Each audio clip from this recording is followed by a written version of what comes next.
Once an unfashionable position, the fullback is now one of the most important roles on a football pitch. It's a tactical shift that has seen the game move from purely fullbacks as defenders to number 2s and number 3s, scoring goals, grabbing assists, and in the case of inverted fullback, midfield ball players. Pep Guardiola is of course the man credited with emergence of the inverted fullback at Bayern Munich through his use of Philipp Lahm and Alaba. They were mainly tasked with tucking in field and taking on a more active role in build-up play, almost functioning as rotational central defensive midfielders. Pep's love for midfielders clearly knows no bounds. It's a role that requires a fullback to be a bit of an all-rounder, capable of defending, passing, attacking and pressing. Certainly handy when you have a Lahm, Alaba or Joshua Kimmich knocking about. We are going to be taking a look at some real-life examples today, but we're also going to be using Football Manager 2022 to find out a little bit more about the role. According to Football Manager, the inverted wingback will function defensively, much like a standard fullback or wingback. However, while a normal wingback will offer width to an attack, the inverted wingback, when he has a player ahead of him and when there are fewer than 2 defensive midfielders, will attempt to drift inside and create space for players around him. If there is no teammate ahead of him on this side of the pitch, then the inverted wingback will look to support attacks in a more traditional manner. When there is, he will look to affect play in the middle of the pitch as much as possible. There are also 3 duties for this role: defend, support or attack. On the defend duty, the inverted wingback will hold his position and sit deeper whilst fulfilling his defensive responsibilities, either out wide or further inside the pitch, depending on the system around him. On the support duty, the inverted wingback will look to cut inside with the ball and either drift inside from the flank or move into a more central position to support the play, depending on the system around him. And on the attack duty, the inverted wingback aims to cut inside and adventurously support the attack by drifting inside from the flank or from a more central position, depending on the system around him. So now let's take a look at the key attributes Football Manager recommends to find yourself a good inverted wingback. So we'll start off with the defend duty, and the attributes highlighted in green are the primary attributes and the ones in blue are your secondary attributes. So some of the key ones in this instance are marking, passing, tackling, positioning, teamwork, work rate, decisions and anticipation, and plenty of the blue ones as well. The ones that, you know, will also help towards this role are your dribbling, your first touch, your technique, off the ball, concentration, and a handful of your physical attributes there. We now move on to the support duty, and not much changes other than a couple of mental attributes, as you can see on the screen here. And finally, moving on to the attack duty, keeping a huge core of the attributes that we've already seen, but 1 or 2 different ones added in there as well. Now we can look at other roles to use around the inverted wingback to try and get the best out of that position. Ideally, if you want to get the best out of the inverted wingback and see him drift into those half spaces centrally, you want to be having a midfielder that is going to push up the pitch to create that little hole of space for your inverted wingback to get into. An ideal role for this is obviously going to be a more attacking central midfielder, so something like an advanced playmaker or Mazzala, players that are going to be pushing up the pitch just to allow your inverted wingback to go into that central area. And now we've got an example in Football Manager 2022 of how the inverted wingback will play. You've got a clip here of him passing the ball to the winger and then tucking inside very, very quickly and going quite central.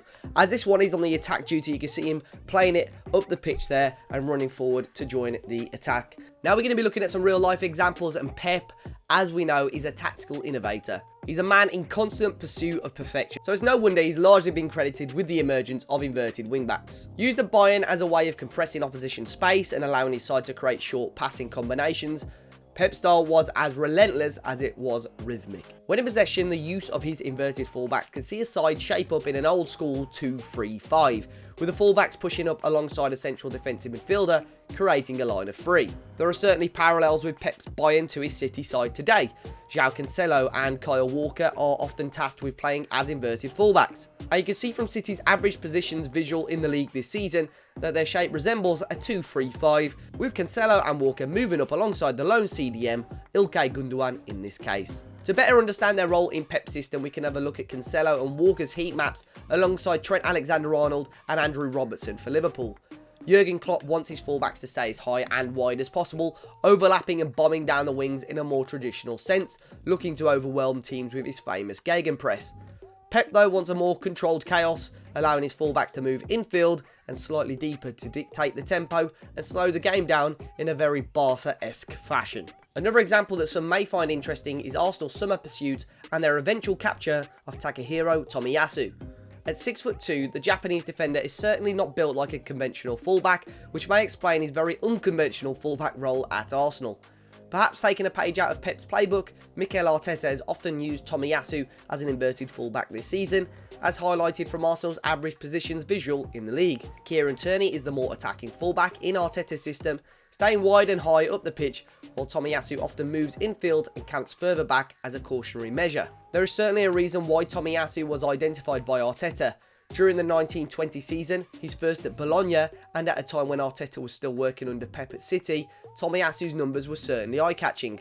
Although deployed as a number 2 on paper, Tomiyasu was often tasked with moving infield and creating a midfield three alongside Gary Medel and Ladislav Krejci. As a result, 12.4% of Tomiyasu's passes were made to the right-hand side of the field. Now, to put that into some context, Alexander-Arnold, a more traditional attacking fullback, played just 5% of his passes to the right that season, as you would of course expect from a right back. Danny Carvajal made only 7.7% to the right, Juan Cuadrado 5.2%, Aaron Wan-Bissaka 6.4%, and so on. That trend would suggest Tomiyasu was drifting infield more as an inverted fullback, so had plenty of scope to pass into the wide areas. Alexander-Arnold, by contrast, almost hugs the touchline in Klopp's setup, so his only option most of the time is to spread the play or move the ball vertically, often to Salah. So guys, now we've looked at some real life examples and have explained the role a little bit in FM22, it's time to look at some players in the game that you could check out if you want to deploy the role this year. We're going to start off with João Cancelo because he's somebody that we spoke about a little bit earlier on, and to be fair, his attributes are fantastic for both the right hand side and the left hand side of the pitch. With him being a right footer, you might want him to cut inside as that inverted wing back from the left. That could work, but as you can see on the screen, his attributes are really strong. Dribbling is good. Just on the ball, very comfortable, good technique, mentally and physically very strong. Kyle Walker is another player as well. Obviously, we mentioned him earlier on with Cancelo, and again, very strong throughout. Can play the role very easily, and I think as an attack, inverted wing-back attack, he could be a really strong option. I think somebody like Joshua Kimmich as well is phenomenal. We mentioned him a little bit earlier on when talking about Pep Guardiola at Bayern Munich.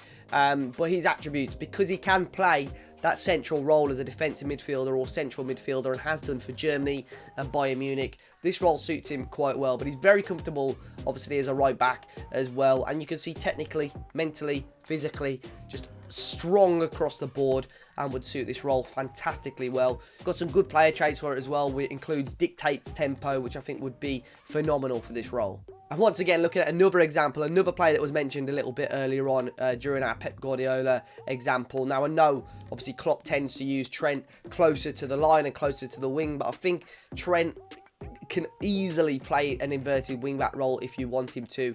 He's often spoke about playing possibly as a central midfielder in the future, and I think this does help that, you know, he can drift inside. He's got all the attributes and the ability to do so, so he's a fantastic player on FM22 if you wanted to play that role.